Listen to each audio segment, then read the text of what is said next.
আপনি কি কল্পনা করতে পারেন এমন একটা শব্দের কথা যেটা ভারত থেকে প্রায় ৫,০০০ কিলোমিটার দূরে ঘটেছিল, অথচ তার আওয়াজ এদেশের মানুষের ঘুম ভাঙিয়ে দিয়েছিল। ভাবছেন তো এটা আবার হয় নাকি? কিন্তু ১৮৮৩ সালের ২৭শে আগস্ট ঠিক এটাই ঘটেছিল। প্রশান্ত মহাসাগরের বুকে কাকাতুয়া আগ্নেয়গিরির সেই বিস্ফোরণ ছিল মানব ইতিহাসের সবথেকে শক্তিশালী শব্দ। কিন্তু রহস্যটা এখানেই নয়।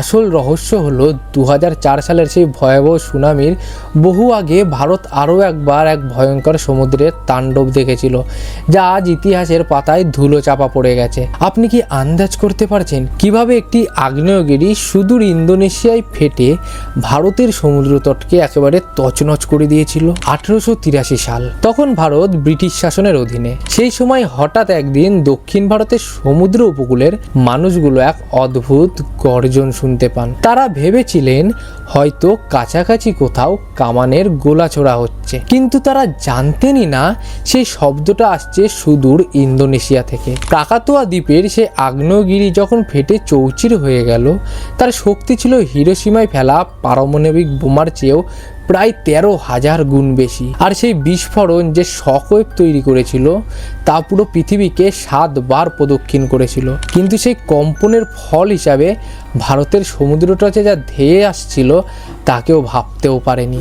বিস্ফোরণের ঠিক কয়েক ঘন্টার মধ্যেই ভারতের পূর্ব উপকূল, বিশেষ করে চেন্নাই, বিশাখাপত্তনম, এমনকি আন্দামান দ্বীপপুঞ্জের জলস্তর হঠাৎ অস্বাভাবিকভাবে বাড়তে শুরু করে। মাঝ সমুদ্রে বিশাল আকার সব ঢেউ তৈরি হয়েছিল। মানুষ দেখলো কোনো ঝড় নেই, বৃষ্টি নেই, অথচ সমুদ্রের জল হুহু করে লোকালয়ে ঢুকে পড়ছে। ঐতিহাসিকরা বলেন সেই সময় আন্দামান দ্বীপপুঞ্জের জলের উচ্চতা হঠাৎ করেই কয়েক মিটার বেড়ে গিয়েছিল। মানে আজকের আধুনিক সুনামি ওয়ার্নিং সিস্টেম তখন কিন্তু ছিল না, তাই মানুষ বুঝতেই পারেনি কেন শান্ত সমুদ্র হঠাৎ করে এমন রাক্ষসের রূপ নিল। জাহাজের নাবিকরা ডায়েরিতে লিখে দিয়েছিলেন যে সমুদ্রের মাঝখানে তারা এমন সব ঢেউ দেখেছিল যা পাহাড়ের মতো উঁচু ছিল। কিন্তু এই ঘটনার আসল টুইস্টটা লুকিয়েছিল অন্য একটা জায়গায়, যা শুনলে আপনিও একেবারে অবাক হয়ে যাবেন। আসল ব্যাপারটা এখানেই শেষ না। কাকাতুয়ার সেই বিস্ফোরণের পর ভারতের আকাশ হঠাৎ করে তামাটে লাল রঙের হয়ে গিয়েছিল। ভাবুন তো, দুপুরবেলা হঠাৎ করে চারিদিকে অন্ধকার হয়ে এলো আর সূর্যটাকে দেখতে নীল বা সবুজ মনে হতে লাগলো। মানুষ আতঙ্কে হয়ে ভাবলো হয়তো আজকেই পৃথিবীর শেষ দিন চলে এসেছে।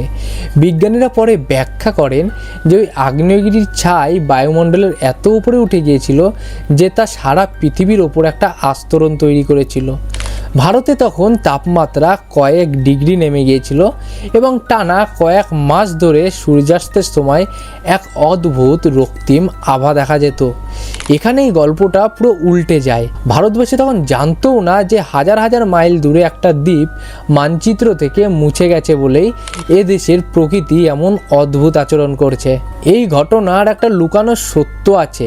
আমরা মনে করি ২০০৪ সালের সুনামি বোধহয় প্রথম ভারত মহাসাগরকে কাঁপিয়ে দিয়েছিল, কিন্তু ১৮৮৩ সালের সেই রেকর্ড বলছে কাকাতুয়ার প্রভাবে ভারতের উপকূলবর্তী এলাকায় ছোটোখাটো সুনামি আছড়ে পড়েছিল। ব্রিটিশ নথিপত্রে উল্লেখ আছে যে চেন্নাই বন্দরে তখন জলের তোড়ে বড় বড় জাহাজগুলো ছিঁড়ে বেরিয়ে এসেছিল, কিন্তু সেই সময় যোগাযোগ ব্যবস্থা এত উন্নত ছিল না বলে এই খবরগুলো কলকাতার সাধারণ মানুষের কাছে পৌঁছাতে কয়েক মাস সময় লেগে গেছিল।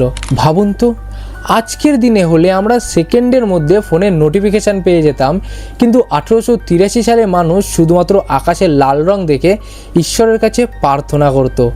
এটাই ছিল সেই বিস্মিত ইতিহাস যা আমরা প্রায় ভুলেই গেছি। অবশেষে গল্পর শেষটা এরকমভাবে দাঁড়ায় যে প্রকৃতি যখন তার বিধ্বংসী রূপ দেখায় তখন দেশের সীমানা বা দূরত্ব কোনো কিছুই সে মানে না।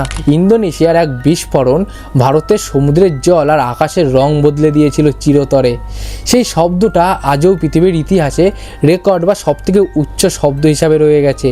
যদিও আজ কাকাতুয়া শান্ত, কিন্তু তার সে ১৮৮৩ সালের তাণ্ডব আজও ভূবিজ্ঞানীদের কাছে এক ভয়ঙ্কর সতর্কবার্তা। ভারত মহাসাগরের নিচে লুকিয়ে থাকা সেই পুরনো স্মৃতি আমাদের মনে করিয়ে দেয় যে সমুদ্রের নিচে যে কোনো মুহূর্তেই প্রলয় লুকিয়ে থাকতে পারে। 1883 সালে সেই বিস্মিত সুনামির কথা কি আপনি আগে জানতেন? ভাবুন তো, তখন যদি আজকের মতো টেকনোলজি থাকতো তবে হয়তো এই ইতিহাস আরও ভালো করে নথিভুক্ত করা হতো। প্রকৃতির এই অদ্ভুত আর ভয়ঙ্কর ক্ষমতার সামনে মানুষ আজও কতটা অসহায়, তাই না? এই ভিডিওটি ভালো লাগলে বন্ধুদের সাথে শেয়ার করুন, আর এরকম আরও অজানা ইতিহাস জানতে আমাদের চ্যানেলটি সাবস্ক্রাইব করে রাখুন, সাথে বেল আইকনটাও দাবিয়ে রাখুন। দেখা হচ্ছে নতুন কোনো রহস্যময় ভিডিও নিয়ে, ততক্ষণের জন্য ভালো থাকবেন।